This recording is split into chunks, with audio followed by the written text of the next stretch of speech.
Umaambon na naman yata, magandang hapon po sa ating lahat at welcome muli sa aking YouTube channel para sa isa na namang episode.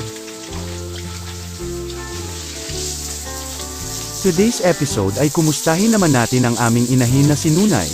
Malapit na po siyang manganak dahil nasa 110 days na ang kanyang pinagbubuntis.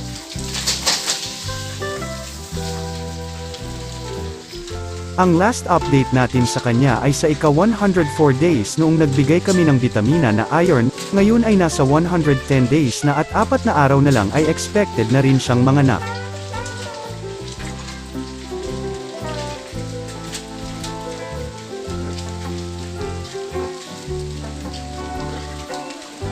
Umuulan na. Naubos na ang kanyang pagkain ngayong hapon.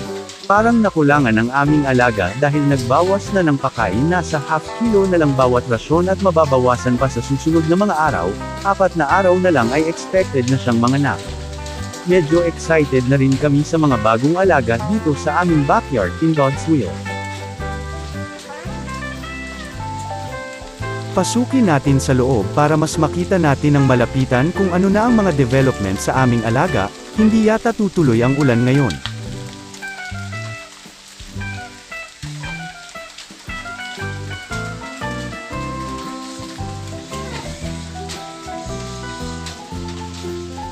Ito na po ang mga development sa kanyang pangangatawan, medyo namula at lumaki na ang kanyang ari. Sadya pong malaki ang kanyang katawan maliban sa pagiging matakos sa pagkain o dahil na rin sa lahi niya, kaya nag-reduce na ng pagkain para hindi mahirapan sa panganganak. Bumagsak na rin ang kanyang tiyan at panggatasan, mas ma-develop pa ang mga ito sa susunod na mga araw kung malapit na talagang manganak, katulad ng nabanggit ay 4 na araw na lang ay ang schedule na siya ay manganak.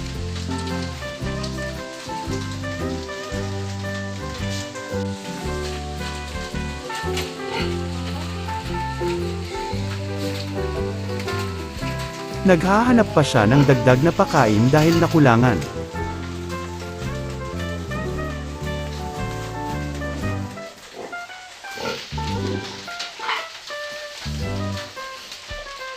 Sa mga susunod na mga araw ay ihahanda na rin itong paanakan sa paglabas ng mga piglets, kailangan na ring mag-disinfect, dagdag na ilaw, floor matting at iba pa.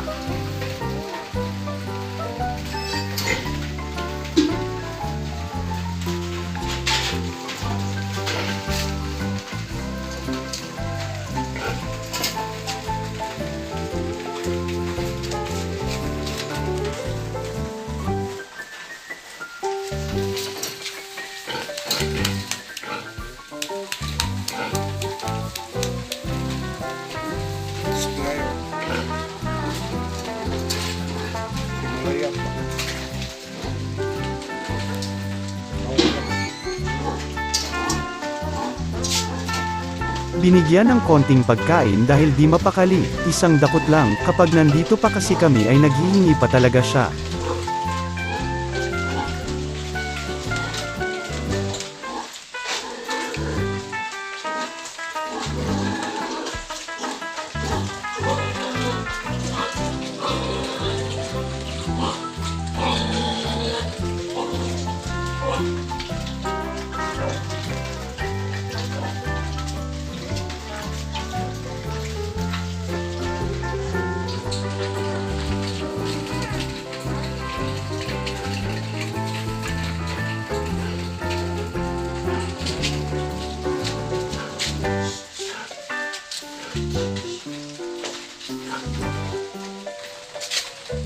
Ready na rin ang nipple drinker ng mga piglets dahil nasira ang dating drinker.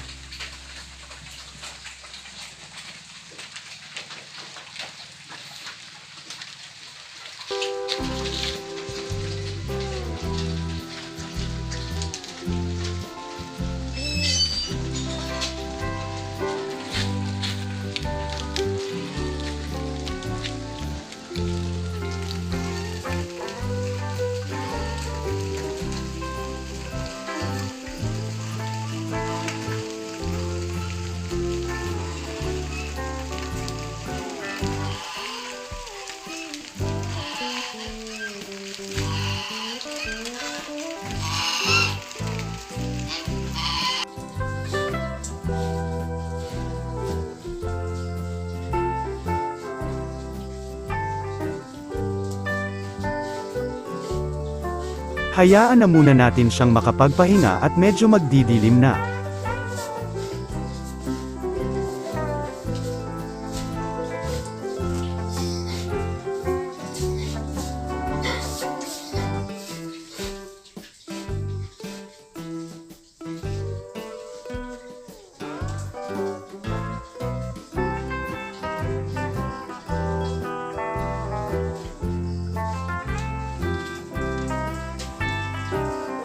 Ang bagong bulog na inahin, nasa 14 days pa. Hinihintay namin ang unang 21 days kung mag-reheat. Siya po ang inahin ng mga biik kanina.